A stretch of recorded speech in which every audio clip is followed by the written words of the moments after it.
Aquí es Arribata, Sí. Constanza Michelson. ¿Qué Después de tal? múltiples dificultades, bien, ¿y tú? Sí, pues. ¿Y qué pasó? ¿Te metiste desde otra cuenta o desde Sí, cómo es la desde mi cosa? cuenta privada, esta, para que no me sigan por acá, porque van a ver solo guaguas. Ah, La mira. otra no sé, no funcionó, pero ahora Oye, estamos. te estaba presentando, Constanza, recién porque, bueno, en estas conversaciones tratamos de, o aspiramos a buscar, a tratar temas que rondarán el proceso constituyente, conversando con gente que nos interesa, y bueno, tú estás entre esas personas que nos interesa, cómo estás viendo las cosas, en fin. Contaba que eras autora de las 50 sombras de Freud, de Neurótiques. ¿Tú le dices Neurótiques a esa arroba que aparece? No, era un poco un chiste, eso era que de alguna forma no se puede pronunciar el título. Claro, lo mismo pasa Así con de las X. neurótico. Y también de hasta que valga la pena vivir, que ese es tu último libro. Oye, Constanza, a partir de una, esta conversación, tú escribiste una columna hacia el año 2020 en el que, en el que decías, te resistía a llamar, a hablar de salud mental. De alguna manera decía que ahí que, como que discutía el sufrimiento, discutía la tristeza, y yo pensé cuando, cuando te leí esa dificultad, pensé también en esa frase que apareció mucho en el estallido social, que decía no era depresión, era capitalismo. ¿Qué hacemos con el concepto? A ver, háblanos de tu impresión de ese concepto de salud mental. Porque dicho sea de paso, por ejemplo, en el Instituto Nacional, los jóvenes del Instituto Nacional en una toma del año 2019, si no me equivoco, requerían o exigían como una de las partes de su petitorio la atención de la salud mental. ¿Qué hacemos con este Me término? acuerdo. Me acuerdo que pasó ahí que decían que estamos cansados y aparecieron otras voces que dijeron, ¿cómo esto que ahora los jóvenes se cansan si nosotros trabajamos tanto? En fin. Y la verdad, ahí también escribí una columna que se llama Ya no hay tiempo para el deseo, es decir, eh, yo no sé si los jóvenes de hoy día se cansan más o menos que los más grandes. El asunto es que si uno pregunta hoy día si hay tiempo, seguramente la mayoría te va a responder, no tengo tiempo. Entonces, bueno, qué pasó con el tiempo? Lo que yo ahí proponía es que el tiempo es una categoría política también, ¿sí? Cómo se usa el tiempo, cuánto tiempo hay, quiénes tienen o no más tiempo. Tener tiempo pareciera ser eh, que a veces podría ser, o disfrutar el tiempo es un lujo también. Pero bueno, sobre el asunto de la salud mental, es una especie de provocación, porque con esto no quiero decir que no tengan que haber políticas de salud mental, por supuesto que no, no es eso. A lo que voy es que el concepto, la idea de salud mental es un concepto que coloniza gran parte de la experiencia desde el punto de vista sanitario. Entonces el malestar se empieza a tratar de un modo que es bajo la lógica sanitaria y en el caso mental tiene que ver con la lógica farmacológica. Y entonces, cuando uno empieza a mirar, bueno, ¿qué pasa con, por ejemplo, las cifras? Yo no sé si tú sabes, pero más o menos la proporción de uso de fármacos y de diagnósticos de trastornos de salud mental es como 2 o 3 veces más alto en mujeres que hombres, ponte tú. Y uno ahí dice, ah, bueno, ¿y por qué entonces las mujeres, por qué más las mujeres? Entonces uno dice, bueno, ¿de qué estamos hablando entonces? ¿Se trata de un asunto de salud mental o es que las mujeres sintomatizan más algo? Y ahí la respuesta es entonces, ¿seguir empastillando a las mujeres? ¿O la respuesta pasa por otra cosa? O sea, hay un artículo muy bueno que comenta la chilena Marianne Krause, donde ella dice, las que son más vulnerables a la depresión son las mujeres de capas populares, pero lo que a mí me interesa ahí es la explicación que ella da, que es súper interesante, que ella dice que tiene que ver con la falta de poder y con la falta de mundo, de alguna forma. El hecho de no Pero estar... no, pero a ver, para entender una cosa, ¿Mm? toda esa experiencia más dificultosa, de mayor marginación, muchas veces de postración, etcétera, ¿deviene en algo que se podría llamar una enfermedad o es que le estamos llamando enfermedad a un estado de malestar? No solamente, o sea, Exacto, eso, pero provoca efectivamente un daño, porque esto mismo te lo podría preguntar y después a ver si lo desarrollamos.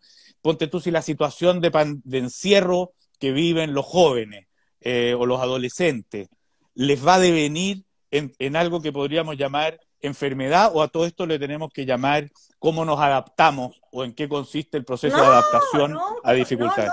es que para adaptarnos tenemos que en primer lugar, estar en una posición de poder decir algo respecto de las condiciones en las que estamos para ver cómo nos adaptamos. O sea, si acá la respuesta, por ejemplo, en la pandemia es, me tengo que adaptar a no tengo idea, a teletrabajar y hacer telecolegio y yo me las arreglo de manera privada como puedo en una situación que es imposible, porque ¿qué pasa si no tengo internet? ¿Qué pasa si tengo un computador y tengo dos hijos? ¿A cuál de los dos conecto?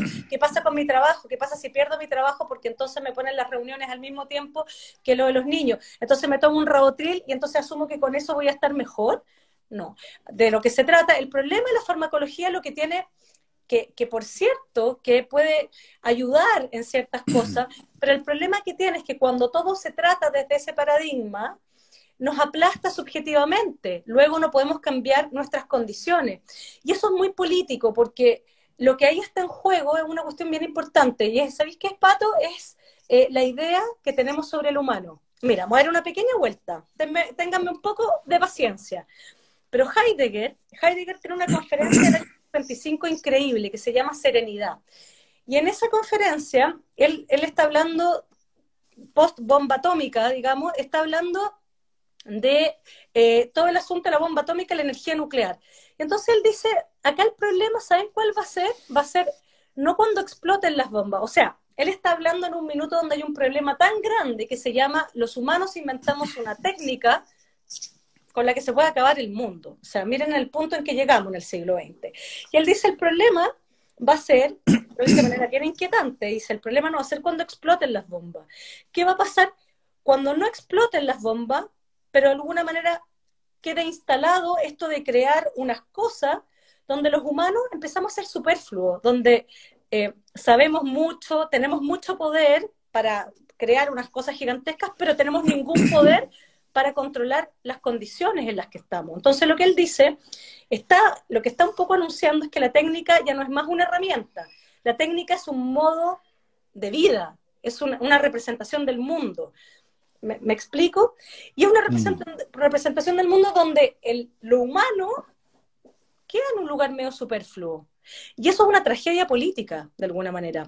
Si tú lo llevas a hoy día, ponte tú, si yo te pregunto, o sea, a propósito de ese lugar superfluo, ese lugar de impotencia, o sea, si yo te pregunto, si quisiéramos transformar el mundo, hoy día, sí, olvídate de la constituyente y todo eso, si quisiéramos transformar el mundo hoy día, ¿dónde está el poder? ¿Es cierto que está en el Congreso?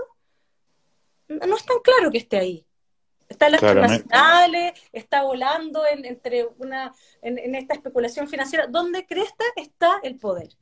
Entonces, hay algo, el filósofo chileno Sergio Rojas le llama lo tremendo. Hay una dimensión de las cosas, y eso es de lo que hablaba Heidegger, que es lo tremendo, que ya no lo podemos dimensionar. Y quedamos como en una especie de impotencia, que es precisamente la que si tú me preguntas desde el punto de vista político, hay que apuntar a hacer cómo hacer de la política ya no más una gestión de recursos, sino que algo que sea transformador, realmente, que no lo ha sido en el último tiempo, y ese es el desencanto con la política. Pero desde el punto de vista antropológico, ¿cómo entendemos hoy día al humano que también se vuelve impotente? Entonces, hay algo de la salud mental, ya para darme toda la vuelta, del paradigma de la salud mental, que es la misma lógica de la impotencia. Se siente mal, tómese una cosita. Con esto no quiero decir que no haya enfermedad mental, por cierto que la hay, debe ser medicado y todo. Para allá es para donde te quiero entonces llevar esto. Ok, se amplía el término, se abusa del término, hay quienes quisieran ver solucionadas dificultades, tú estás hablando de Heidegger, la serenidad, pensé en Séneca, existe también el estoicismo, hay distintas maneras de asumir las dificultades, distintas maneras de enfrentarlas, en fin, de acuerdo. Y ahí hay algo donde lo político se puede confundir con efectivamente lo que puede ser una enfermedad. Pero permanece la pregunta para una psicoanalista, digamos, si acá hay momentos en los que se genera enfermedad. si hay algo Sí, que se llama así y que está bien, vamos a optar no por tratarlo, una psicoanalista prefiere no tratarlo con medicamentos, sino con terapia, digamos. Pero, ¿qué enfermedades tú notas que hoy día se han generado? es Hay que, es que, efectivamente, hay más depresión, es es que un la mito que hay más enfermedad, depresión. es que Pato, la enfermedad principal, si tú me preguntas, no estoy hablando de los grandes trastornos como enfermedades mentales, en la psicosis, por ejemplo, que igual es un tema a considerar, cuáles son los derechos también de un psicótico, ¿no? Eh, pero estoy yendo a este otro campo que para nosotros sería como el campo de la neurosis o lo que uno entendería más acá de la enfermedad mental, y que está ultra diagnosticado de un montón de cosas, de depresión, de ansiedad, de trastorno adaptativo. Es cierto, todo eso tú le puedes poner un nombre a todas esas cosas. El problema que eso tiene es que tú al ponerle un nombre ya entiendes, ya estás creando el problema. Tú al nombrarlo creas tu objeto. Entonces lo que quiero decir con esto, si tú me preguntas cuál es la enfermedad de la época, es un problema de lenguaje. Es decir, que las personas estamos despojadas de poder decir algo sobre nosotros mismos, que es lo único que de alguna manera nos puede permitir hacer algo respecto a las condiciones que nos llevan a enfermar. ¿Me explico? Saquemos entonces la palabra enfermedad.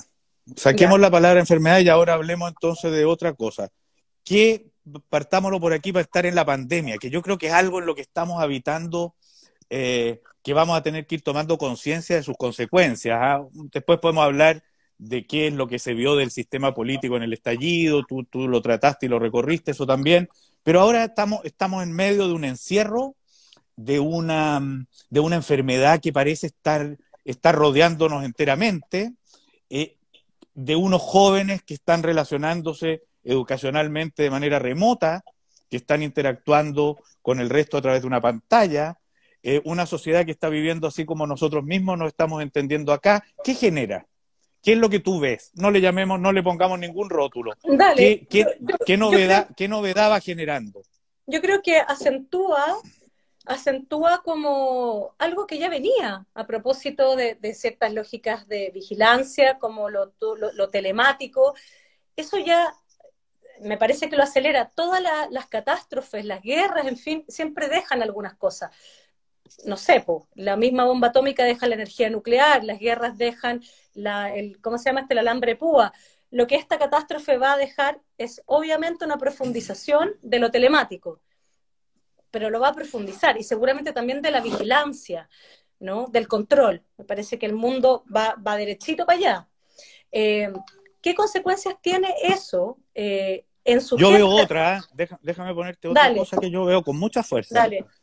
Eh, Sería difícil si es que uno recorre los datos materiales, decir que hoy día, por ejemplo, en nuestra sociedad la gente está viviendo una pobreza mayor que en otro momento. Hoy día sí respecto de hace 2 años, ciertamente, o de hace un año, pero ese es otro tema.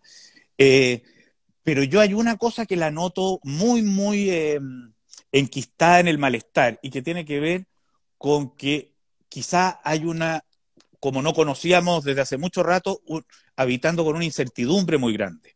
O sea, Hace mucho antes, rato que estamos en incertidumbre, bueno, Pato. pero eso genera la sensación de que la cosa está pésimo, porque de alguna manera hay algo que es muy difícil de abordar, es muy difícil de soportar. Si tú estás en la pobreza pero luchas por la revolución, hay una luz de redención. Si tú estás en la pobreza y habitas la fe, hay un más allá que te va a salvar.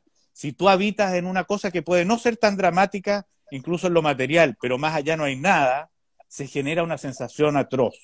¿Hay algo de eso dando vuelta? Sí, pues bueno, hace rato, o sea, es que yo creo que la pandemia profundiza el estado de cosas en la que estamos, esta idea de que decía antes de lo tremendo, es decir, la impotencia. Mira, hay una lectura que a mí me interesó mucho, que la toma una autora chilena que se llama, en un libro, La performatividad de las imágenes, que se llama Andrea Soto Calderón, y toma una idea de Rancière que la encontré increíble, y que es una lectura en la caverna de Platón, y dice, bueno, el problema es que siempre pensamos que el problema de la caverna de Platón es que están, ¿cierto?, estas personas dentro de la caverna y no acceden a la verdad, sino que a las sombras nomás.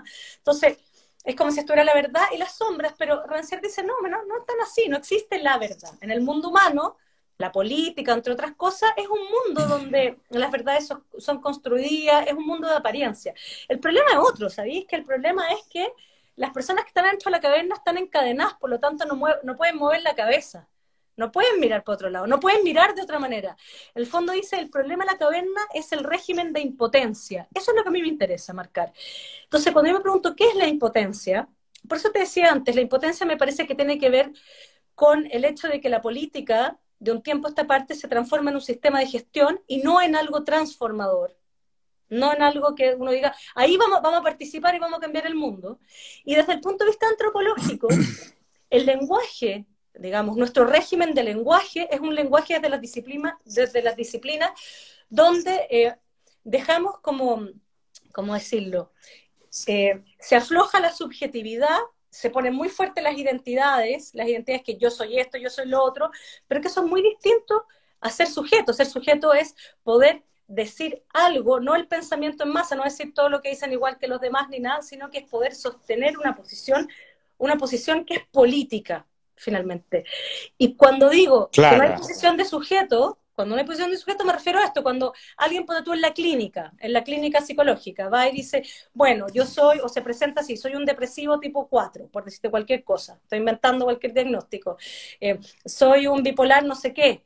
Cuando uno se habla a sí mismo desde esos lenguajes, perdemos agencia. Eso es lo que quiero decir. Y eso es una manera de pensarnos como seres humanos. Cuando venga la lógica del algoritmo es lo mismo. Cuando la lógica del algoritmo dice, ¿sabe qué? Los humanos son estúpidos. Como son estúpidos, no piensen más, da lo mismo, no digan nada. El algoritmo va a decir qué pasa con usted. Una amiga me da un ejemplo hoy día mismo, del 2018, un gobernador en Estados Unidos que tenía esta idea, que era como algo así como a través del algoritmo poder ver que mujeres adolescentes seguramente iban a quedar embarazadas de acuerdo a ciertos cruces de datos. ¿Qué es eso? Es decir, lo que te quiero decir con esto es que es como si el paradigma de qué va a ser lo humano todo el tiempo estuviera apuntando a perder responsabilidades desde el punto de vista subjetivo. Ya no tengo nada que decir porque los diagnósticos hablan por mí, el algoritmo habla por mí. Entonces, bueno, se acaba la política. Eso es lo que quiero decir, que es lo que es muy grave de la época, en mi opinión. Desde el punto de vista antropológico, es como si la idea del humano hubiera una mutación tremenda hacia transformarnos en seres mudos, mudos que hablan mucho, pero hablan mucho para nada. Hablar demasiado para no decir nada, ¿me explico? ¿Cómo viste tú el estallido social? ¿Cómo resumirías tú esa experiencia? ¿Qué pasó? ¿Qué es lo que estalló? En mi opinión, yo creo que, a ver, para mí fue muy impresionante que de manera espontánea, a los pocos días del estallido, la frase que apareciera fuera esta hasta que valga la pena vivir, porque es interesante, porque estamos en tiempos donde la esperanza de vida crece, para unos más que otros, por cierto. Justo ese año me había tocado entrevistar a un científico chileno que está en todo este tema de las pastillas ellos no lo dicen así por una cuestión ética, para vivir más, son para las enfermedades de la vejez, para poder curarlas, en fin. Para el fondo el rollo, él me explicaba que vamos a vivir más, en 7 años más, me decía, esto es el 2019, van a salir no una, muchas pastillas de estas. Entonces le decía, ¿pero cuánto más vamos a vivir? No sé, no tengo idea. No sabemos. Bueno, y con todos los problemas políticos que eso puede traer, entonces uno dice, bueno, ok, desde el punto de vista técnico, ¿qué nos pasa a seres humanos? Sí, vamos a vivir mucho más, aumenta la esperanza de vida, pero no así el deseo de vivir, no es lo mismo. Y ahí es donde yo te digo que hay una ¿Por qué cuestión carece, antropológica. por qué carece el deseo de vivir? ¿Por qué ese aumento de esperanzas de vida convive con un Ahí entra aumento la de dignidad, suicidio? ahí entra la dignidad, que la dignidad no se tiene que ver, me parece, solamente con cuestiones materiales, que si bien lo tiene, la dignidad, yo ahí la entiendo desde el punto de vista, de nuevo, antropológico, es qué somos como seres humanos. Hannah Arendt, ponte tú, que es una autora que me parece que lo explica increíblemente, ella dice, hay a lo menos 2 nacimientos, a lo menos 2. El nacimiento con el que nacemos, que es lo que dice nuestro carnet de identidad, un nombre, un número, en fin.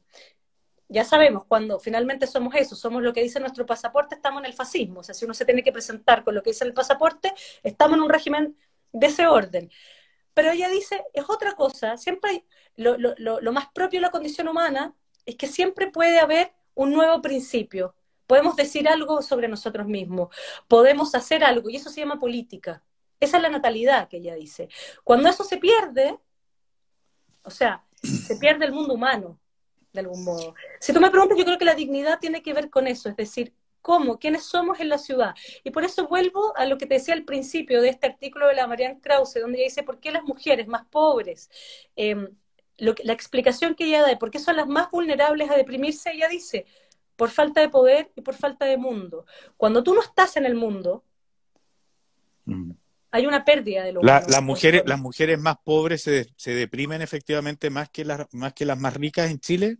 Bueno, eso según las estadísticas, son más vulnerables a eso. Me imagino que lo material incide en que puedas tener más mundo, en que puedas dejar con alguien a tus hijos, en que puedas hablar con alguien, en que puedas ejercer un poder. Si no te gusta algo, podrás reclamar, podrás tener otro tipo de visibilidad. Tienes un lugar en la ciudad. Es lo mismo que pasa en la tragedia de los inmigrantes. Imagínate lo que debe ser, yo siempre pienso en los haitianos especialmente, llegar a otro país donde no hablas el idioma, donde llegas, eres un número, eres el pasaporte, estás en la mera subsistencia, y nadie te pregunta, cuéntame tu historia, ¿quién eres tú? Esto es lo mismo que llegar a una fiesta y nadie te pesque, digamos, y nadie te pregunta, muéstrame solamente tu carnet, pero nadie te pregunta, oye, dime algo. Eso, desde el punto de vista subjetivo, es una catástrofe psíquica. Entonces, luego que eso digan, ya están todos deprimidos, bueno, sí, ok, denle pastillas, pero eso no resuelve el asunto. Sino que es como, ¿cómo puede haber lugar para una participación política más profunda? Ahora, saquemos las pastillas, pongámoslo en lo político, no, marginemos ya la idea saquemos la polaridad de la solución a todos nuestros problemas con una pastilla. Convengamos que no vamos a solucionar nuestros problemas con una pastilla. Un tema, una cosa, por ejemplo, que también se veía... Espérate, qué divertido. Alguien dice acá que vuelve el placebo. ¿Sabes lo que leí una vez, Patricia, que está escribiendo? Una vez leí, a propósito de esto mismo, que había un estudio que decía que efectivamente de repente el placebo servía, pero ¿sabes por qué? Tenía que ver con que el doctor te pescara, digamos, el doctor te habla, te atiende y te da, no sé, una pastilla de agua con sal, da lo mismo con azúcar. Algo pasaba, pero seguramente claramente no era la pastilla, pero era el hecho de que alguien te considere. Y te acompaña y está contigo y te escucha. Eso es muy necesario, o sea, eso es lo que es grave hoy día, eso es lo que está enfermo hoy día. O sea, si hoy día vas al doctor, ¿qué te pasa hoy día cuando va al doctor? No te miran o no te preguntan. Hay unos doctores muy buenos también, perdóname que trabajen aquí en medicina, pero quiero compararlo con la clínica de hace años, que es como para hacerse un examen. Pero mira, el relato que han hecho últimamente doctores que han concitado mucho la atención pública cuando hablan de esos espacios de emergencia por el COVID, como esa entrevista que le hizo la Claudia Álamo a, no me recuerdo el nombre del doctor. Glenn, creo. Sí, ellos hablan de una cosa muy humana, hablan como de ese trabajo, como el trabajo central, como parte muy nuclear de la experiencia que viven, el estar ahí conectando a esa gente, a esos individuos solos, con un mundo de afectos que de pronto se les alejó tanto, porque no pueden entrar por contagiarse. O sea, parece ser que el doctor sigue, Glenn Hernández, gracias Coca. Sí. Esa función médica sigue estando. Yo me acuerdo el libro El olvido que seremos, del colombiano, bueno, ya me voy a acordar el nombre de esta novela, que es la historia de su papá, a quien lo matan, es asesinado en Colombia, y justamente era un doctor, y él decía que el llegar que la medicina que apuntaba solo al momento de la enfermedad era una medicina muy miserable y muy del comercio de la medicina, y por eso es que él se dedicó a la política, porque la medicina tenía justamente que evitar las enfermedades más masivas que son producto de la pobreza, producto del abandono, producto de la insalubridad, en fin. Oye, pero lo que te iba, a propósito de esto del estallido social que te preguntaba, y de cómo se vive esto, porque ahí hay un tema también que tú lo has tratado harto o te ha interesado, que es esta pérdida como de futuro. El estallido social también parecía manifestar un gran desagrado, pero no una solución. No parecía no tener una invitación hacia un puerto. Héctor Abad. Gracias, Coca. Yo sin la Coca no sé qué es lo que haríamos en esta conversación. El olvido que seremos es de Héctor Abad.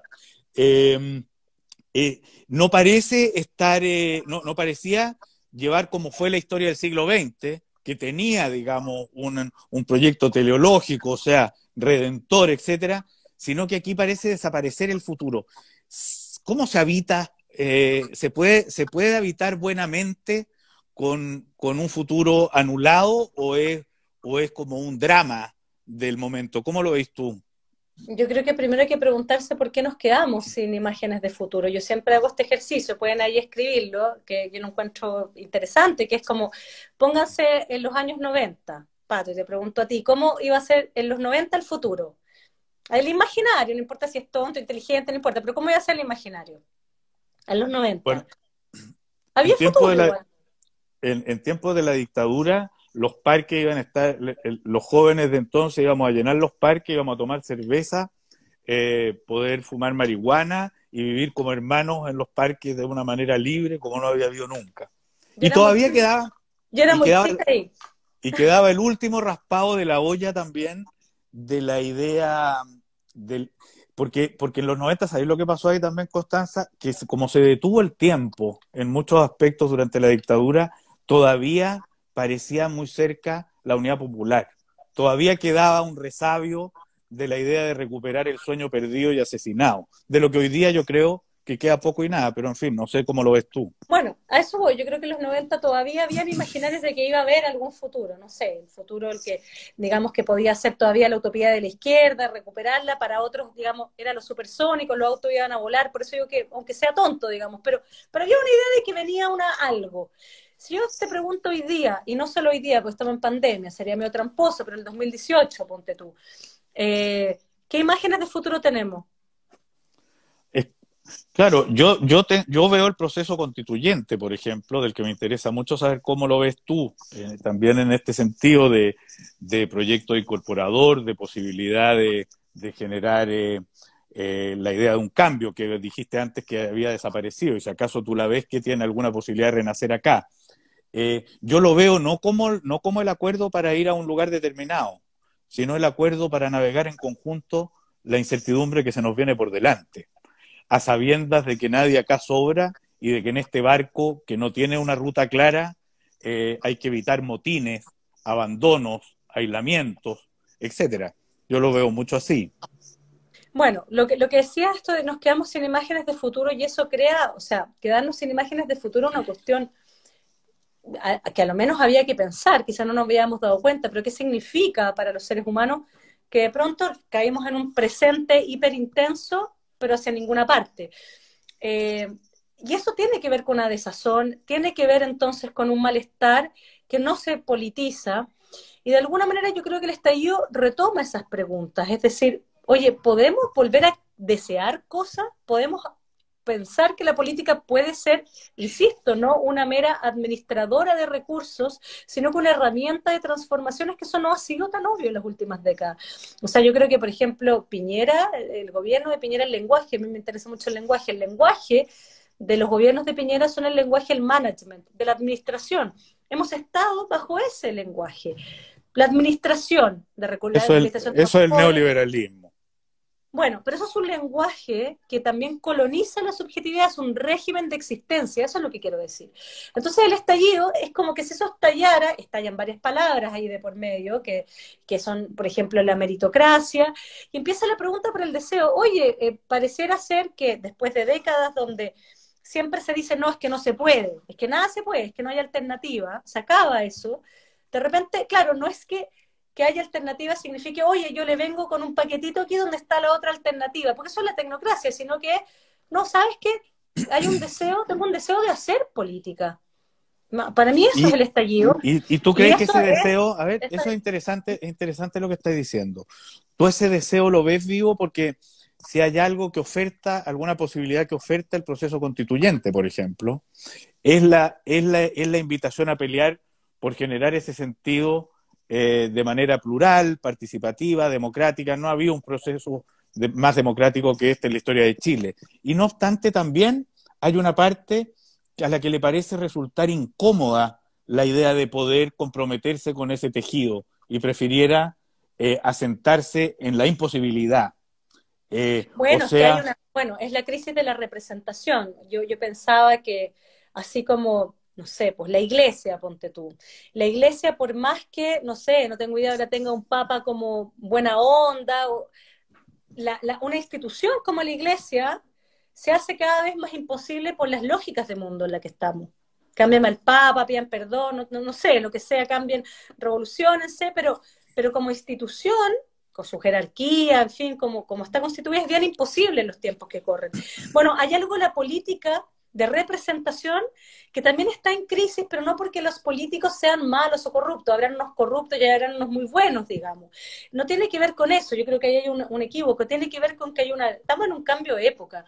Creo que hay algo de la lógica de la política de representación que está en crisis por la época en que vivimos. Hay una revolución digital donde hay una horizontalidad nunca antes vista y hipermasiva que provoca, que tiene virtudes, vicios, en fin, una serie de cosas, eh, pero, pero que hace que donde hay que repensar entonces qué hacer con la política, porque es cierto que hay un empuje a rechazar todo lo que tenga que ver con la política institucional. Es cierto lo que tú dices, hay un desencanto, eh, y que no creo que venga un político a reencantar, sino que aquí, de lo que va esto, yo creo que, bueno, yo me voy en estas bolas, pero creo que hay una cuestión más amplia y que tiene que ver, te insisto, con una cosa antropológica donde hemos caído en una especie de lógica desresponsabilizante. Te pongo ejemplos.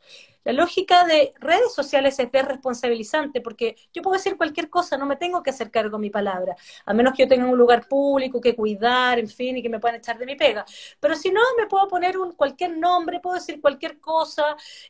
Las lógicas de la especulación financiera que hacen unas transacciones que ya no sabes bien que las hacen, son tan rápidas, que también son desresponsabilizantes. Hay un modelo de progreso del cual después nadie se hace cargo, bueno, ¿quién hizo esto?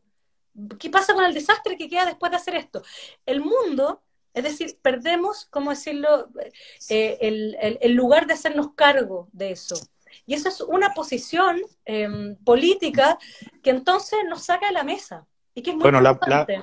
a ver, la política y la democracia es en esencia responsabilizante porque justamente invita a formar parte de las decisiones. ¿Qué se hace entonces? ¿Cómo se Bueno, es que recupera? ahí es donde yo digo que, y estamos empezando, no vamos a encontrar la respuesta ahora, y que tiene que ver con cómo pensar entonces la democracia en una lógica participativa, pero que el participativo a mí me parece que tiene que ver, bueno, es algo por construir, es algo por ver si yo no tengo la respuesta, pero es algo que sea más allá de la palabra. Yo creo que hay que, efectivamente, acá y de manera muy profunda, preguntarse qué significa participar, qué significa escuchar, ¿no? Eh, que no sea solamente esto como ya, incluyo a gente de todos los colores y entonces ya, ahí está, estamos todos representados, hagamos algo. ¿Me explico? Yo creo que es un poco más profundo que eso. Hay experiencias de gobiernos abiertos en trabajos en municipalidades, por ejemplo. Yo creo que hay mucho en la experiencia popular de cómo la gente gestiona su vida. Eso es muy político. Lo que pasa es que no se le nombra como político. Y ahí vuelvo al tema de las mujeres y la depresión. No sé si tú sabes, pues en los 70 la Betty Friedman escribe un libro sobre eh, la neurosis de la dueña de casa. Y le empieza a escribir mucha gente, le dice, oye, tú le pusiste nombre a algo que no tenía nombre. Estaban todas las mujeres, qué sé yo, empastilladas, un poco alcohólicas, en fin, no sé. Y dijo, no, acá hay un problema, esto es político. Esto es político y pasa por, que, en fin, distribuir ciertas cosas de otra manera, etcétera.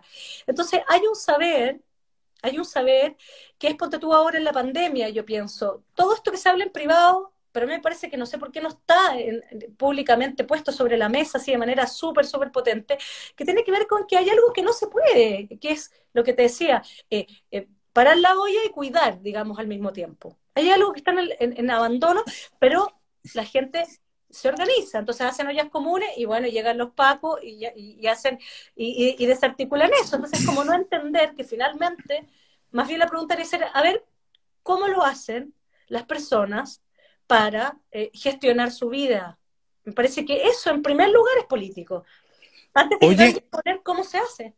Oye, ahí estaba entrándole a un tema que además a ti te ha estado convocando recién. Ayer llamaron a un cacerolazo a un cacerolazo de mujeres de alguna manera por las No, labores no era de mujeres, era un cacerolazo doméstico, pero no era de mujeres. cacerolazo doméstico que justamente pone sobre el tapete las labores de cuidado, el desprecio o la desatención que ha habido o la valoración que ha habido como comunidad a las labores de cuidado. A mí en la campaña me ha tocado muchísimo en el territorio mismo, digamos, donde viven las mujeres, etcétera, ese 20% del producto ignorado en la economía nacional no pagado, que además tiene otra característica bien fuerte, ¿eh? Y que además se desatiende, creo, y es que esa gente, esas mujeres que cuidan viejos, que cuidan niños, que le permiten al hombre salir a trabajar, que se quedan encerradas para que el otro llegue con la plata y que no está valorizado. Además, tiene un dato que es bien estremecedor, y es que al mismo tiempo de que no se le paga, renuncia o pierde las posibilidades de seguridad social. O sea, Claro, está al margen de toda política. la Bueno, persona que se queda cuidando. ahí tienes la depresión femenina que te decía, están fuera de cualquier lógica de poder. No hay posibilidad de decir algo respecto de sus condiciones de vida ni del trabajo. ¿Cómo te imaginas que eso podría ser considerado en el proceso constituyente y además en el entendido que van a haber una mitad de mujeres que van a estar ahí para hacer presente algo que después te voy a preguntar además qué es lo que tú te vas imaginando, qué es el gran aporte que pueden ir haciendo o dónde ves tú que van a marcar una diferencia? Pero, ¿cómo te imaginas, para partir primero por el tema del cuidado, cómo te imaginas que esto podría buscar una corrección o una satisfacción? Porque también, por ejemplo, en comunidad de mujer, cuando hacen este cálculo, una de las cosas que se pone mucho sobre la mesa o que han puesto mucho sobre la mesa es que ese cambio cultural se tiene que producir. Y me pregunto cómo se empuja, cuál es el camino para la corresponsabilidad. ¿Cómo te imaginas tú? Es que es más que la corresponsabilidad, es la corresponsabilidad con la tribu, porque incluso yo pienso que uno tuviera, qué sé yo, una pareja, un papá de los hijos súper deconstruido, si tú quieres, y súper colaborador y todo. Si en el mundo igual las reuniones se hacen después de las 7 de la tarde, si ese hombre igual lo van a echar de la pega si no llega, igual le da miedo que tiene que decir que se tiene que llevar al hijo enfermo al doctor, no se atreve, no sirve de nada. Entonces, es más que la corresponsabilidad, es cómo transformar esta palabra que hoy día casi parece una cuestión disminuida, peyorativa, doméstica. Lo doméstico es profundamente político. Y te doy ejemplo. A propósito, alguna vez alguien que trabaja el tema de pobreza energética me contó un caso que encuentro que es bien paradigmático y que me decía que ponte tú en Quebrada de Castro, una localidad en Petorca donde no tienen agua hace como 10 años, una pequeña localidad, entonces se empezaron a ir los hombres, porque no había trabajo, se van. Entonces quedan casi puras mujeres. Y quedan puras mujeres que además no son las dueñas de las casas. Entonces no las invitan a las reuniones oficiales o no tienen poder, ¿me entiendes? Sin embargo, se las han arreglado y tienen un sistema de la recolección del agua, en fin. El punto es que luego llegan las autoridades, llegan los expertos y dicen, te puede decir cualquier cosa, pero dicen, no sé, ponte tú, si ellas dicen, ya, el camión tiene que llegar el aljibe los martes, porque los martes nos sirve que tal cosa. Llega el experto y dice, no, ¿sabe qué? Van a llegar los jueves, porque los jueves dice el algoritmo que es mejor. Eso es arrasar subjetivamente con la política y no entender que ahí hay política. Eso es lo que quiero decir. O sea, si tú me preguntas, yo te aseguro que se ahora preguntaron, ok, ¿cómo habría que hacerlo ahora en la pandemia para resolver cosas que en el fondo, como esa carta que salió otro día en el diario, el malabarismo, digamos, donde y generalmente las mujeres son las que se las arreglan de manera privada para resolver unas cosas que son imposibles, donde los horarios no coinciden nada con nada, donde la ciudad no está diseñada para la conciliación. Se habla tanto de la familia, pero no hay un diseño para esto. Mira, te cuento un ejemplo divertido.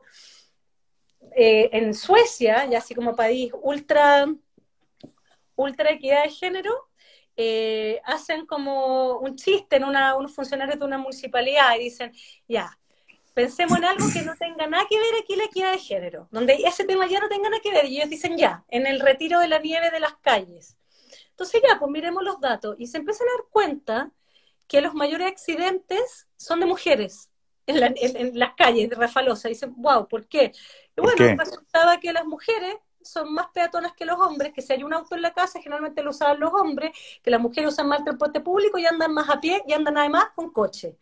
Eh, entonces resulta que sí hay un tema de equidad de género. Es decir, uno podría aspirar a pensar cómo diseñar una ciudad para la vida, si ese es el asunto, que Ya, parece súper vértelo, simple, mira, pero déjame llevártelo a un tema que tú también has planteado por ahí en alguna columna. Tú citabas por ahí a la Silvia Federici y tú decías que la revolución de las mujeres no consiste en el acceso a lo que hay, eh, sino el cuestionamiento de las jerarquías existentes y el modo de producción existente. ¿Cuál sería esa, esa, esa alternativa a la que la mujer podría invitar? bueno, es que esa es la jerarquía de que en el fondo los modos de producción, que es que el trabajo asalariado tiene un lugar político y tiene un lugar jerárquicamente superior al trabajo no asalariado. Es una Debiera pasar a ser asalariado ese trabajo no asalariado o debiera pasar a ser reconocido? ¿Cuál es el camino? Yo creo que las dos cosas. Yo creo que el tema del ingreso básico universal es un tema, el ingreso a quienes cuidan, no quiero solamente ponerlo en las mujeres, lo que pasa es que generalmente son mujeres, pero además yo creo que eso no basta, no bastan los subsidios, porque igual, aunque tú, entonces, ¿sabes lo que yo creo que le pasaría entonces a la dueña de casa? Que, ok, se le da una plata, ¿no? Ese es mi problema con los subsidios, que está bien, sirve para la urgencia, pero no te da potencia política. Porque si no, es lo mismo que va a pasar seguramente cuando, no sé, venga este reemplazo masivo de las máquinas por los seres humanos y haya una gran masa de gente desempleada. Ok, podrían tener un ingreso básico universal, pero no poder político. ¿Qué le daría poder político? ¿Qué le daría Es potencia política? que lo doméstico se politice, que esté arriba de A la ver, mesa. La primera cosa, eso significa, ok, no tengo idea. Es decir, una empresa tiene que decidir cómo distribuir sus tiempos, las lógicas de funcionamiento, tiene que considerar que, no sé, la gente que cuida a otros, que cuida a hijos, que hay unos horarios que no se pueden. Lo mismo, ¿qué pasa si los colegios terminan a las 3 4 de la tarde? No puede ser que los trabajos terminen a las 6 de la tarde, o cambian las horas del trabajo, o hay que poner, y que esto es una vía que me parece súper interesante, que tiene que ver con formas comunitarias de cuidado. Es decir, estas cosas después del colegio, donde niños de distintas edades puedan estar. Eh, Alexandra Kollontai, imagínate, Alexandra Kollontai ahí, compañera de Lenin, revolución, Lenin le dice ya, compañera Kollontai, ¿cómo se hace esta cuestión? Porque le dice, bueno, revolución socialista, pero Kollontai le dice, muy revolución socialista, pero si aquí no hay un cambio, o no pasa nada con el tema de los cuidados y lo doméstico, no pasa nada. Y ahí estuvo compañera Kollontai diciendo, bueno, comedores comunitarios, en fin, una serie de cosas. Eh, bueno, que hasta hoy día no. Hay algunas iniciativas, entiendo yo, pero a mí lo que me llama la atención es que deberían ser iniciativas de primer orden, porque al final no es solamente lo que tú dices que el tema de los cuidados al final sea un no sé cuánto por ciento del PIB no pagado, qué sé yo, sino que es el piso para que funcione todo lo demás. Si las mujeres, ahora digo las mujeres o quienes cuidan, porque generalmente son las mujeres, se van de verdad a huelga, en Finlandia lo hicieron, de verdad a huelga, no cuido a nadie más. Eh, Están obligados a cambiar la estructura del funcionamiento de la economía y de la ciudad, pero obligados, en 2 segundos, no queda otra. esto tú se lo entregas a la esperanza de un cambio cultural, se lo entrega a un cambio de legislación, se lo entrega a alguna, ¿a quién cuál es la ruta para empujar esto? Es que el feminismo es todo eso, tiene varias patas, pues el feminismo es cultural, pero es también, es necesariamente político, es económico, es todo eso. No puede ser solo cultural, se me pregunta. No puede ser solamente tener una pareja buena onda y que entonces hacemos todo a media. No, no es solo eso. Tiene que haber una estructura que permita, porque si no van a estar esos dos haciendo malabarismo igual, ¿no? Tiene ¿Cuáles que te haber imagináis, cuáles te imagináis entonces que de esa mitad de mujeres que va a participar en la convención constituyente, cuáles son aspectos en los que el carro se debiera mover o que ese mundo debiera de alguna manera empujar? Yo cuando a mí me preguntan qué veo de eso, yo me declaro más bien una persona que va a ir lleno de curiosidad y como soy demócrata, tengo el máximo deseo de que la decisión de todos pese por igual. Por lo tanto, llego lleno de curiosidad a saber cuáles van a ser esas nuevas visiones, ese nuevo aporte. ¿Por dónde te imaginas tú la causa que esas mujeres, si tuvieran que empujar el carro a esa transformación de una constitución feminista o de una constitución de género o de una constitución que asume la presencia de un mundo que no ha estado en las decisiones, debiera marcar diferencias? ¿Dónde te figuras tú ese movimiento? Mira, yo creo que el ejemplo el de sacar la nieve en Suecia, podría ser una cosa que parece súper lejana, pero yo creo que de lo que habla es del diseño de la ciudad, que hay inequidad en las cosas más inesperadas, pero que la raíz de eso, lo que hay, la pauta que conecta todo eso, es que la vida está diseñada para que unos seres, que generalmente se llaman mujeres, se hagan cargo de manera privada de hacer unos malabarismos para que esto se sostenga. Punto.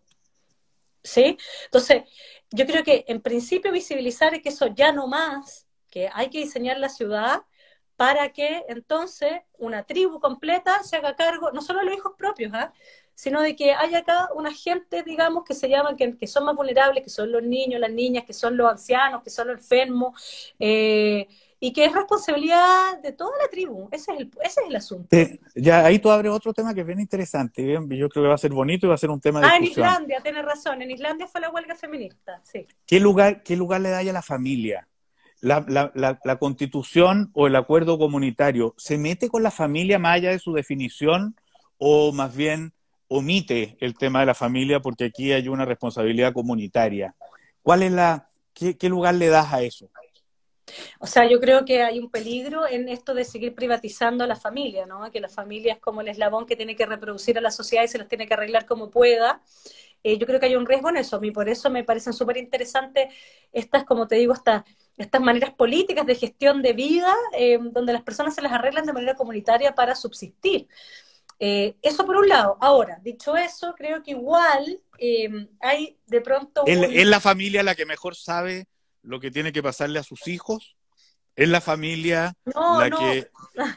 no, pero hay otra cosa. Lo que quiero decir, no, la respuesta ahí es no, digamos, la familia es parte de una cosa más grande y la familia tampoco puede sola, y los hijos no son de la familia, son también de la tribu, digamos.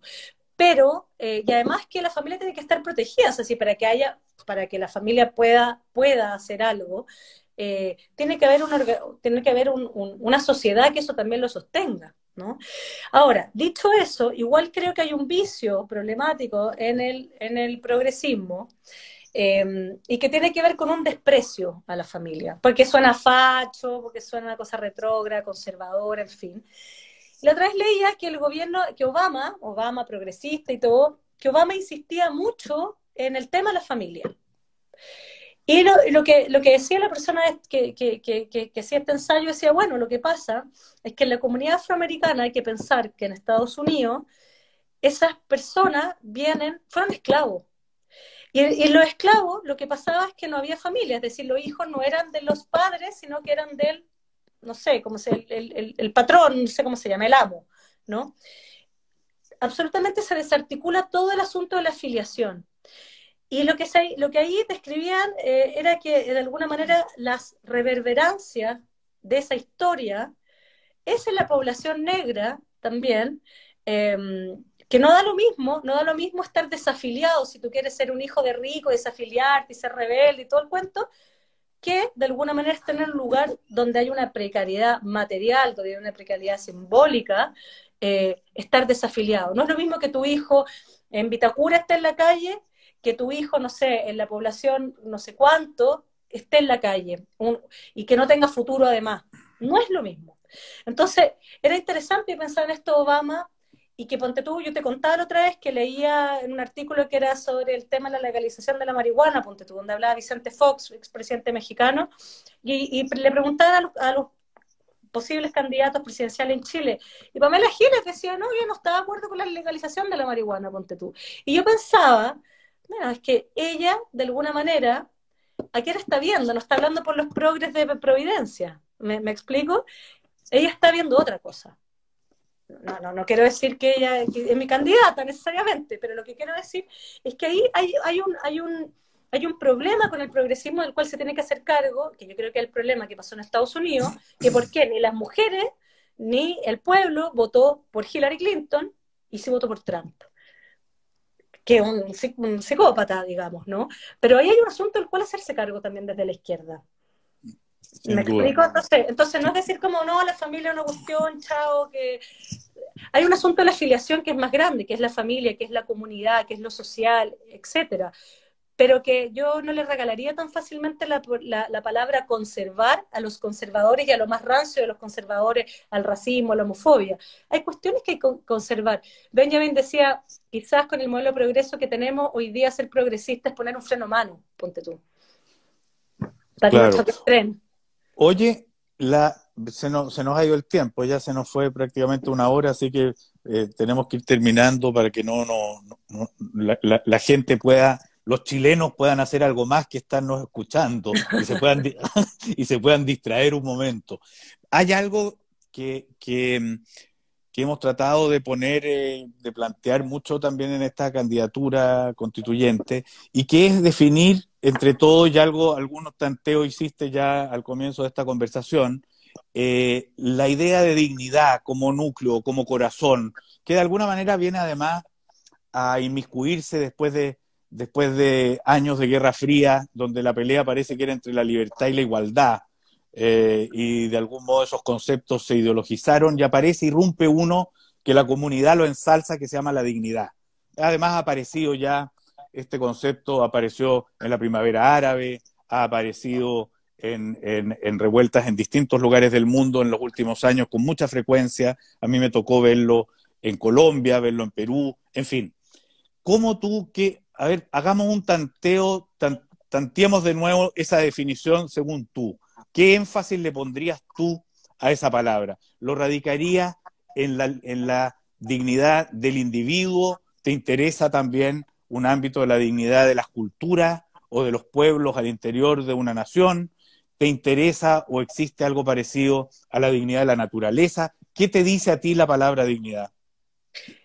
A mí me dice la palabra dignidad, voy a volver a esta definición del principio. Yo creo que la catástrofe, digamos, para los seres humanos cuando nos volvemos superfluos, es decir, cuando el lenguaje ya no tiene ninguna importancia. Breve ejemplo, Primo Levi, en su libro Terrible, Si esto es un hombre, cuenta que cuando llega al campo de concentración, cansado, muerto de sed, toma un pedazo de hielo, aparece un guardia nazi, le quita el hielo y él le pregunta, bueno, ¿por qué? Y el nazi le dice, no, acá no hay por qué. Eso es ser superfluo, es decir, se cae el lenguaje, es decir, ya no hay por qué, ya no hay sentido, ya no hay ningún sentido entre tu acto, la consecuencia, ya no hay ninguna agencia sobre nada. Ese es el grado cero del humano.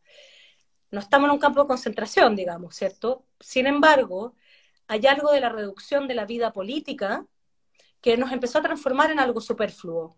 Las personas, me parece que la sensación de impotencia, es que eso es clave, la impotencia de que no hay herramientas para intervenir sobre tus condiciones de existencia. Yo creo que la dignidad es justamente decir eso, somos personas, tenemos palabra y existe una cuestión que se llama la política y también nos pertenece. Ese énfasis me gusta a mí de la dignidad. Y parece ser que cuando tú decís tenemos palabra, la dignidad es la obligación de todos de escucharla, de que no hayan palabras que se las lleva el viento porque no merecen atención. Connie, Sí. Y hacerse responsable Michelson, también de la propia palabra. O sea, es la sí, doble cosa, ¿sí? claro. Esto es lo que digo, merece ser escuchado y soy yo el que lo dice y me hago cargo de lo que digo. Exactamente. Constanza Michelson, un gusto esta conversación. Igual digo, Y continuará. Un gran gusto, ¿eh? Y saludo a todos los que nos escucharon. Chao, Connie. abrazo. Chao, que Chao. estén bien.